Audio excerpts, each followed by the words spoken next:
Berlin Congress 1778 में आयोजित हुआ। यह पूर्वी समस्या की पृष्ठभूमि में बर्लिन कांग्रेस के निर्णयों को समझा जा सकता है। पूर्वी समस्या क्या थी, इसको यदि हम समझ जाते हैं तो फिर उससे बर्लिन कांग्रेस की बातें स्पष्ट हो जाएंगी। पूर्वी समस्या से अर्थ है तुर्की का जो साम्राज्य था, ये 1453 में हम बात करते हैं, कुस्तुनतुनिया पर मुस्लिम आधिपत्य हुआ था। पुनः जागरण के वीडियो में हमने विस्तार से इसके बारे में चर्चा की है। तो 1453 में मुस्लिम आधिपत्य कुस्तुनतुनिया पर हुआ। तुर्की साम्राज्य इस तरह से उस समय प्रारंभ हो रहा था। इस काल में तुर्की ने एक विस्तृत साम्राज्य की स्थापना अफ्रीका में, एशिया में और यूरोप में मिलकर किया। पूर्वी समस्या इसलिए कहा जाता है यहाँ पर क्योंकि यह यूरोप के पूर्व में था। एशिया के तो पश्चिम में था, लेकिन यूरोप के पूर्व में था, इसलिए यहाँ जो समस्या उत्पन्न हुई थी उसको पूर्वी प्रश्न कहा जाता है। जिस प्रकार से पश्चिम बंगाल, हमारे यहाँ बंगाल को कहा जाता है, जबकि भारत के वह पूर्वी क्षेत्र में है, लेकिन बंगाल जो पूरा बांग्लादेश है वो पूरे बंगाल में वह पश्चिम क्षेत्र में था, इसलिए आज भी उसका नाम हम पश्चिम बंगाल के नाम से जानते हैं, जबकि भारत के वह पूर्व में है। उसी प्रकार से एशिया के पश्चिम में होते हुए भी यूरोप के पूर्व में होने के कारण यहाँ जो समस्या उत्पन्न हुई थी उसको पूर्वी समस्या के नाम से जाना जाता है। तो यह आपको स्पष्ट होगा कि मध्यकाल में 1453 और उसके आगे 15वीं शताब्दी में एक विस्तृत साम्राज्य, मुस्लिम साम्राज्य तुर्की के द्वारा स्थापित किया गया। उसका साम्राज्य अफ्रीका, एशिया और यूरोप में फैला हुआ था। जब तक तुर्की का सुल्तान शक्तिशाली रहा, उसने शासन किया, एक विस्तृत क्षेत्र उसके पास रहा, किंतु इस समय के आते आते 19वीं शताब्दी के प्रारंभ होते होते तुर्की कमज़ोर स्थिति में आ गया, सैन्य शक्ति से कमज़ोर हो गया, सुल्तान कमज़ोर रहे और इस कारण यहाँ पे समस्या उत्पन्न हुई। यह तो स्पष्ट है आपको कि विस्तृत साम्राज्य उसके पास था। अब उस विस्तृत साम्राज्य जो कि अब टूट रहा था, उस पर कौन अधिकार करे? यूरोप की सारी शक्तियाँ उस पर लगी हुई थीं।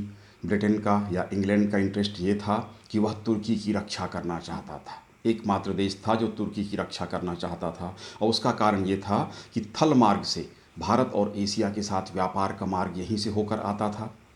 बफर स्टेट के रूप में वह कार्य कर रहा था। रूस अगर आगे बढ़ना चाहता तो बीच में ये साम्राज्य आ जाता था। आपको यह पता है कि एशिया के अधिकांश भागों में, बाकी भागों में उपनिवेश स्थापित कर चुका था ब्रिटेन।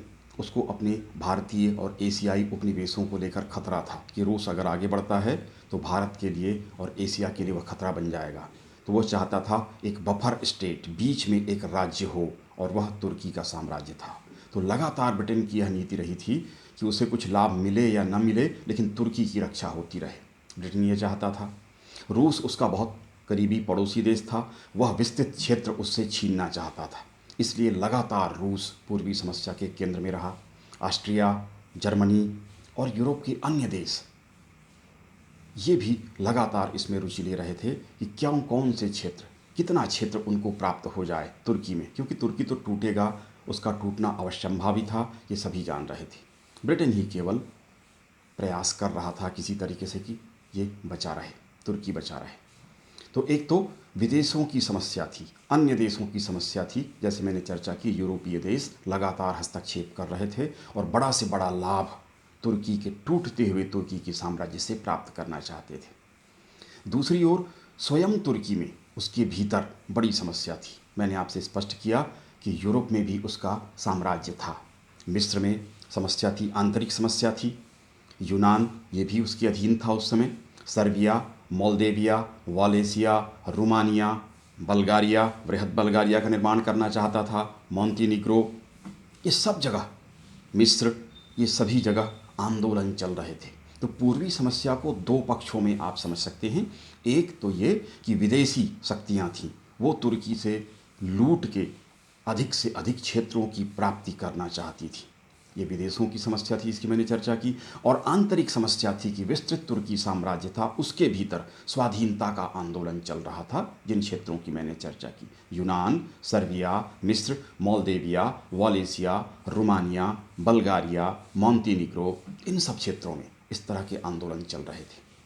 तो दो पक्ष उसके थे, एक बाह्य समस्या थी और एक उसकी आंतरिक समस्या थी। सेना की समस्या थी, कमज़ोर सेना थी, राजा थे वो लगातार अयोग्य थे, एक के बाद एक शासक बदले लेकिन उससे कोई फ़र्क नहीं पड़ा। अब्दुल अजीज़ रहा, उसके बाद मुराद पंचम आया, फिर अब्दुल हमीद शासक हुआ, लेकिन तुर्की की स्थिति यथा स्थिति वहाँ पर बनी रही और लंबे समय तक ये समस्या पूर्वी समस्या के रूप में बनी रही।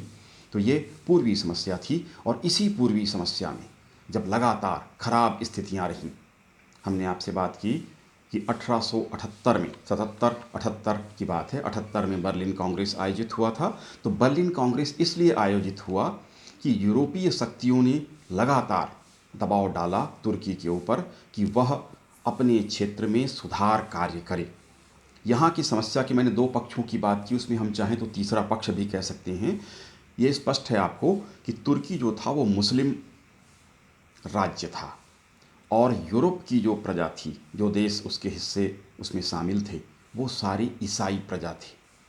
मुस्लिम आधिपत्य के कारण स्वाभाविक रूप से, जैसा सभी मुस्लिम राज्यों में होता है, आज भी होता है, धार्मिक अत्याचार अन्य धर्मावलंबियों पर हो रहे थे और इस कारण से ईसाई प्रजा लगातार विद्रोह कर रही थी और वह स्वतंत्र होना चाहती थी।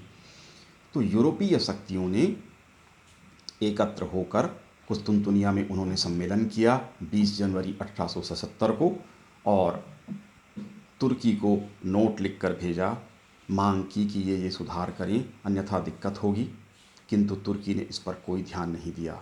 दोबारा वह मेमोरेंडम फिर से भेजा गया, किंतु उस पर भी तुर्की ने कोई प्रतिक्रिया नहीं की। रूस क्योंकि बहुत पास था और सबसे ज़्यादा रुचि रूस को थी, क्योंकि सर्वाधिक क्षेत्र रूस यहाँ से प्राप्त करना चाहता था, इसलिए उसने तुर्की को अल्टीमेटम दिया कि इतने दिनों के भीतर आप अगर अपने क्षेत्रों में सुधार नहीं करते हैं तो हम आक्रमण कर देंगे। लेकिन इससे भी कोई फ़र्क उसको नहीं पड़ा, उसने कोई सुधार नहीं किया और मजबूर होकर तुर्की ने आक्रमण कर दिया। 1877 में उसने आक्रमण किया और इस आक्रमण में वह सफल रहा। लगातार क्षेत्रों को जीतते हुए वह कुस्तुनतुनिया तक पहुंच गया।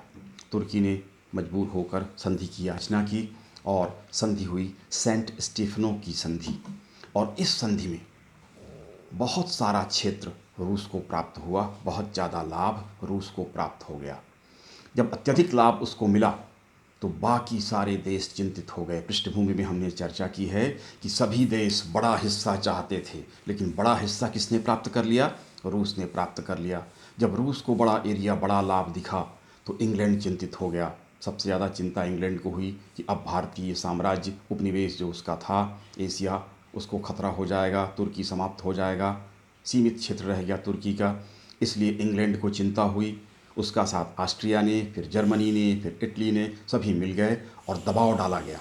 रूस का पक्ष था कि हमने युद्ध किया है और हमने क्षेत्र प्राप्त किया है, इसलिए हम लाभ नहीं छोड़ेंगे, किंतु ज़्यादा दबाव पड़ने के कारण मजबूर होकर वह बर्लिन कांग्रेस के लिए सहमत हुआ। बर्लिन जर्मनी में ये आयोजित किया गया। ईमानदार दलाल के रूप में बिस्मार्क ने कहा कि मैं ईमानदार दलाल हूँ, मुझे वहाँ से कुछ नहीं चाहिए, हम संतुष्ट देश हैं, जर्मनी का एकीकरण तो हो चुका है, हमें कुछ नहीं चाहिए। इसलिए उसने क्या कहा कि मैं ईमानदार दलाल हूँ और जो भी होगा सबके साथ न्याय किया जाएगा। अध्यक्षता उसने की। बर्लिन कांग्रेस बुलाया गया। इसमें इंग्लैंड, फ्रांस, तुर्की, प्रसा, ऑस्ट्रिया, रूस, इटली सम्मिलित हुए। डिज़रायली जो ब्रिटेन का प्रतिनिधि था और एंड्रेसी जो कि विदेश मंत्री था ऑस्ट्रिया का, ये प्रमुख व्यक्ति थे। और बिस्मार्क ने ईमानदार दलाली का वचन दिया और उसके बाद बर्लिन कांग्रेस आयोजित किया गया। बर्लिन सम्मेलन, जैसा कि आपको स्पष्ट है, रूस ने सेंट स्टेफनो की संधि कर ली थी और उससे बड़ा लाभ उसको, तुर्की के बड़े क्षेत्र उसको प्राप्त हो गए थे। उसके विस्तार में हम नहीं जाएंगे क्योंकि हमारा जो चर्चा का मुख्य बिंदु है वो बर्लिन कांग्रेस है। तो बड़ा लाभ उसको प्राप्त हुआ था, इसलिए उस पर दबाव डालकर बर्लिन में कांग्रेस का आयोजन किया गया। आयोजन के बाद जो निर्णय उसमें हुए उस पर हम चर्चा कर लेते हैं। पहला था वृहत बल्गारिया का विभाजन। सेंट स्टेफनो की संधि और इसके पहले तय हो चुका था कि बल्गारिया, वृहत बल्गारिया के निर्माण कर दिया गया था। इस कांग्रेस के द्वारा बल्गारिया को 3 भागों में बांट दिया गया। पहला था बल्गारिया तुर्की के अधीनता में स्वतंत्र माना जाएगा। उसकी सीमा डेन्यूब से लेकर बाल्कन क्षेत्र तक होगी। मुख्य बल्गारिया इतना ही रह गया। या दूसरा पूर्वी रोमेलिया जो पहले बल्गारिया में शामिल था, बृहद बल्गारिया का दक्षिण भाग था, पूर्वी रोमेलिया तुर्की को दे दिया गया। यूरोपीय राज्यों के द्वारा अनुमोदित गवर्नर यहाँ पर शासन करेगा, तो पूर्वी रोमालिया उससे छीन गया बृहद बल्गारिया से। और तीसरा था मेसिडोनिया। मेसिडोनिया नाम से आप लोग परिचित होंगे। मकदूनिया या मेसिडोनिया ये सिकंदर के राज्य का नाम था प्राचीन काल में। तो तुर्की को ये दे दिया गया। यूनान को बड़ा इससे दुख हुआ था, ग्रीस को, कि फिर से वो किसके अधीन चला गया, तुर्की के पास चला गया। इस तरह से बल्गारिया को 3 भागों में बांट दिया गया। बोस्निया और हर्जेगोविना के विषय में तुर्की के आधिपत्य में इसको दिया गया, लेकिन यहाँ का प्रशासन ऑस्ट्रिया को सौंप दिया गया। यह भी उचित नहीं था। अनावश्यक हस्तक्षेप ऑस्ट्रिया का था। बोस्निया और हर्जेगोविना पर आगे चलकर ऑस्ट्रिया अधिकार कर लेता है। नोबी बाजार का संजक जो क्षेत्र था उसमें भी ऑस्ट्रिया का अनावश्यक हस्तक्षेप स्वीकार किया गया कि वह नोबी बाजार के संजक में सेना रख सकता है। सेना रखने का अधिकार उसको दिया गया। रोमानिया स्वतंत्र रोमानिया था, उसको दोब्रुजा का क्षेत्र मिला, लेकिन बेसरबिया का क्षेत्र जो उसके पास था, बड़ा उपजाऊ क्षेत्र था, वो उससे छीन के रूस को सौंप दिया गया। रोमानिया इससे असंतुष्ट हुआ। सर्बिया की आज़ादी या स्वतंत्रता को मान्यता दी गई। नीस व बृहद बल्गारिया का कुछ हिस्सा इसको प्राप्त हुआ। छठा था मॉन्टीनीग्रो। स्वतंत्र था, स्वतंत्र माना गया, उसको मान्यता दी गई। एंटबारी नाम का बंदरगाह उसको प्राप्त हुआ जो एड्रियाटिक सागर में स्थित था। ये क्षेत्र उसको प्राप्त हुआ। अगला था रूस को प्रदेश प्राप्त हुए। यद्यपि स्पष्ट है आप लोगों को, सेंट स्टेफनो की संधि से उसे बहुत ज़्यादा लाभ मिला था, उसको बहुत सीमित कर दिया गया, लेकिन बेसरबिया का क्षेत्र यूरोप के क्षेत्र में उसको मिला। बातुम, कार्स और अर्दहान जो कि एशिया के क्षेत्र थे, एशियाई राज्य में थे, क्षेत्र में थे, उसको भी रूस को प्राप्त हुआ। यद्यपि कि रूस को लाभ प्राप्त हुआ, किंतु सेंट स्टेफनो की संधि की तुलना में उसे बहुत नुकसान उठाना पड़ा। तुर्की को जो क्षेत्र प्राप्त हुए वो अल्बानिया और मेसिडोनिया जो उससे छिन रहे थे पुनः उसको दे दिए गए। थेसली और एपिरस के क्षेत्र भी उसको प्राप्त हुए। तुर्की ने यह वचन दिया कि वह अपनी ईसाई प्रजा के साथ अच्छा व्यवहार करेगा और सुधार कार्य संपन्न करने का वचन तुर्की के द्वारा दिया गया। यद्यपि इसका पालन वह कभी नहीं किया, उसने नहीं किया, नहीं कर सका, किंतु ये वचन उसने दिया। इंग्लैंड ने तुर्की के साथ पृथक रूप से एक उपसंधि की। उसमें उसको ज़्यादा खतरा था, जैसे मैंने पहले चर्चा की थी पृष्ठभूमि में, कि रूस का खतरा था, वह उसके एशियाई साम्राज्य या उपनिवेश को खतरा पहुंचा सकता था। इसलिए गोपनीय संधि इसने उसके साथ की, तुर्की के साथ इंग्लैंड ने। उस संधि के अनुसार यदि रूस जो क्षेत्र तय किए गए हैं उसके अलावा किसी क्षेत्र पर अधिकार करने का प्रयास करेगा तो इंग्लैंड तुर्की के साथ मिलकर रूस के खिलाफ युद्ध करेगा, संघर्ष में उसका साथ देगा। और इसके बदले में इसने साइप्रस पहले से ही प्राप्त कर लिया। अब देखिए, अभी युद्ध हुआ नहीं, केवल वचन दिया गया, तो वचन के साथ ये होना चाहिए था कि जब सहयोग करेगा तो साइप्रस ले लेगा, लेकिन ले पहले लिया, साइप्रस प्राप्त कर लिया। यद्यपि साइप्रस का बहुत अच्छा उपयोग जिब्राल्टर की भांति वह आगे नहीं कर पाया, किंतु फिर भी साइप्रस उसने पहले प्राप्त कर लिया और आश्वासन दिया कि रूस यदि कोई हस्तक्षेप तुर्की के क्षेत्र में करेगा तो इंग्लैंड उसका साथ देगा। ये वचन देकर साइप्रस प्राप्त किया। ग्रीस की मांगें स्वीकृत नहीं हुई। क्रीट का क्षेत्र चाहता था, एपिरस, थिसाले, मेसिडोनिया भी चाहता था, किंतु उसे ये क्षेत्र प्राप्त नहीं हुए। फ्रांस ट्यूनिस पर अधिकार करना चाहता था, उसे कोई बाधा नहीं दी गई। एक तरह से अप्रत्यक्ष रूप से आश्वासन मिल गया कि ट्यूनिस पर वह अधिकार करे, कोई देश हस्तक्षेप नहीं करेगा। ये गोपनीय बात थी। अप्रत्यक्ष रूप से फ्रांस का सहयोग हुआ। इटली ट्रिपोली और अल्बानिया चाहता था, संकेत तो मिले कि वो कर सकता है, उस पर कोई विरोध नहीं होगा, लेकिन स्पष्ट रूप से कुछ कहा नहीं गया। इस प्रकार से बर्लिन कांग्रेस के ये मुख्य निर्णय थे। इसका हम मूल्यांकन कर सकते हैं। मूल्यांकन में पहली बात थी संतोषजनक समाधान नहीं हुआ। किसका समाधान नहीं हुआ? पूर्वी समस्या का, जिसमें पृष्ठभूमि में हमने चर्चा की, उसका कोई समाधान नहीं निकला। आग भीतर भीतर सुलगती रही और अंततः प्रथम विश्व युद्ध में जाकर इसका परिणाम हमको स्पष्ट रूप से दिखता है। 1912-13 से बाल्कन प्रायद्वीप में युद्ध प्रारंभ हो गए और अंततः विश्व युद्ध घटित हुआ। बाल्कन राज्यों में असंतुष्टि रही। सर्बिया जो था वह स्लाव था, वहाँ के लोग स्लाव मूल के थे। बोस्निया हर्जेगोविना स्लाव प्रशासन ऑस्ट्रिया को दे दिया गया था। स्लाव लोग यहाँ पर थे लेकिन उसका प्रशासन दिया गया ऑस्ट्रिया को, जबकि सर्बिया को मिलना चाहिए था, इसलिए सर्बिया नाराज था। नोवी बाजार का संजक ऑस्ट्रिया की सेना वहाँ रह सकती थी, इससे भी इनको बड़ी नाराज़गी हुई, बड़ा कष्ट हुआ। सर्बिया रूस से भी लगातार नाराज था, क्योंकि वह रूस से बड़ी अपेक्षा कर रहा था कि रूस में भी स्लाव लोग थे, सर्बिया में भी स्लाव थे, एक मूल के लोग थे, तो उससे रूस से इनको बड़ी अपेक्षा थी, लेकिन रूस ने कुछ इनके पक्ष में किया नहीं, इसलिए यह अब ऑस्ट्रिया की तरफ झुकने लगा। तो सर्बिया लगातार असंतुष्ट बना रहा। बल्गारिया, हमने स्पष्ट किया कि बृहद बल्गारिया था, उससे प्रदेश छीन लिए गए, बहुत सारा क्षेत्र उससे छीना गया। सेन स्टेफनो की संधि से जो उसको लाभ मिला था वो छूट गया। पूर्वी रोमेलिया तुर्की को दे दिया गया, जबकि एक भाषा बोलने वाले थे रोमेलिया के और बल्गारिया के लोग, एक मूल के थे, एक राष्ट्रीयता उनके भीतर थी, लेकिन ये उससे छीन लिया गया, इसलिए बल्गारिया इससे बड़ा दुखी हुआ। रोमानिया में भी बेसर्बिया का क्षेत्र रोमानिया से लेकर रूस को दे दिया, इसलिए वह नाराज था। दोब्रुजा का जो अनुपजाऊ क्षेत्र था वो उसको प्राप्त हुआ। बेसर्बिया का उपजाऊ क्षेत्र रूस को प्राप्त हो गया। रोमानिया बड़ा नाराज हुआ और उसने रूस का साथ छोड़ दिया भीतर से और वह ऑस्ट्रिया की ओर झुक गया। इस तरह से रोमानिया भी नाराज रहा। यूनान ने थेसली, एपिरस, क्रीट, मैसेडोनिया भी वो चाहता था, मिला कुछ नहीं। क्रीट और यूनान के लोग एक ही मूल के थे, मूलतः यूनानी लोग ही थे। क्रीट में आगे चलकर आंदोलन चलता है और वह यूनान का हिस्सा बना। यहाँ भी लगातार असंतोष चलता रहा।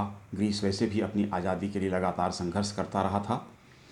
ऑस्ट्रिया को अनावश्यक लाभ दिया गया। बोस्निया और हर्जेगोविना का प्रशासन उसको दे दिया गया, जबकि इसको यहाँ से कोई लेना देना नहीं था। नोवी बाजार के संजक में उसको सेना रखने का अधिकार दिया गया।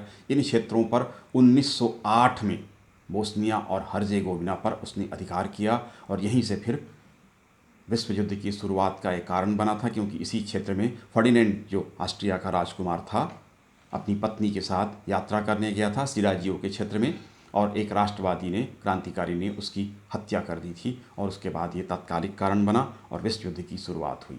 तो अनावश्यक लाभ जो ऑस्ट्रिया को दिया था, ये तात्कालिक कारण के, विश्व युद्ध के तात्कालिक कारण को जन्म देने में इसकी भूमिका महत्वपूर्ण थी।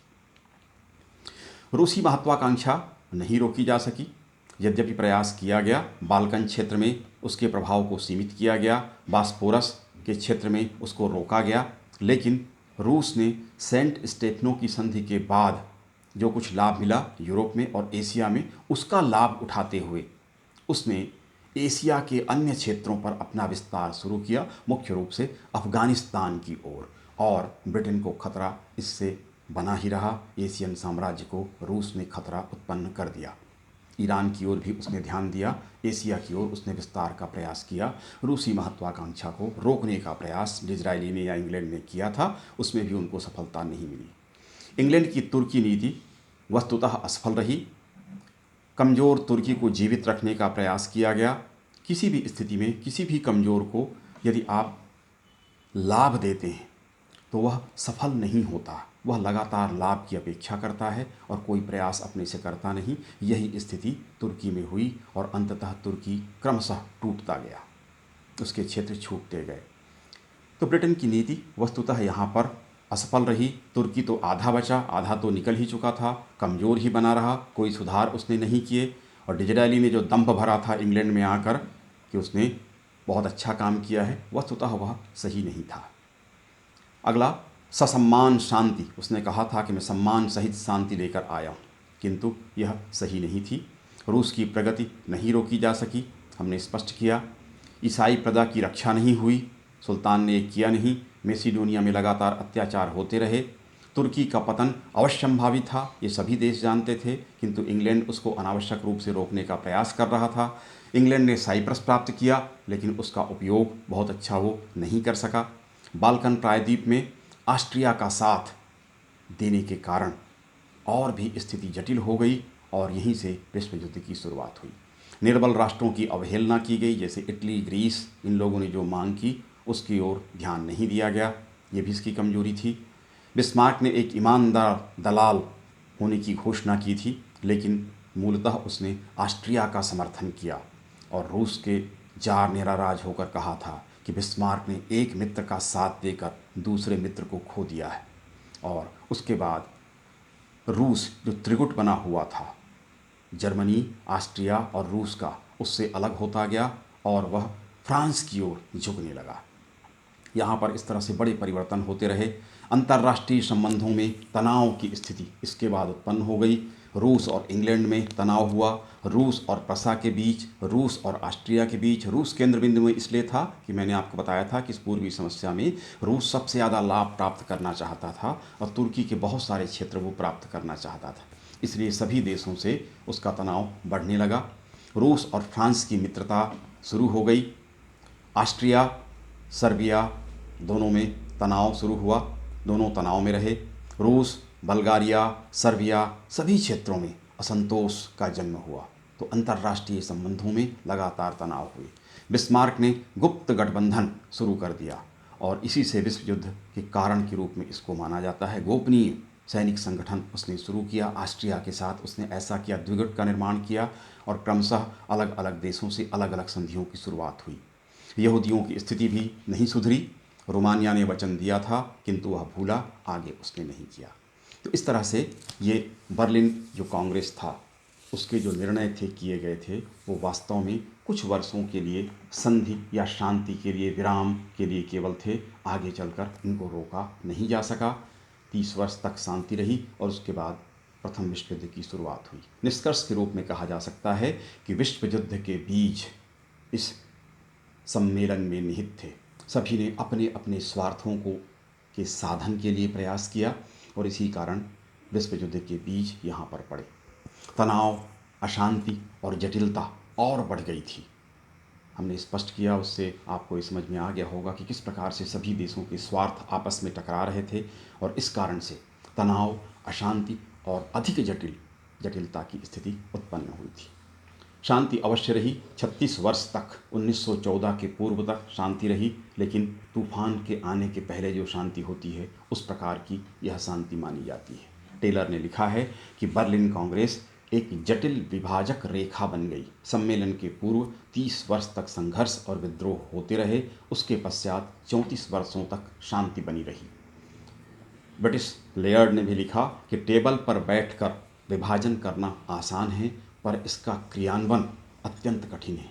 मुझे इस अभागे देश में आगामी वर्षों में भीषण रक्तपात का पूर्वाभास हो रहा है। और यह कथन सत्य साबित हुआ। प्रथम विश्व युद्ध की पृष्ठभूमि तैयार करने में बर्लिन कांग्रेस की भूमिका महत्वपूर्ण थी।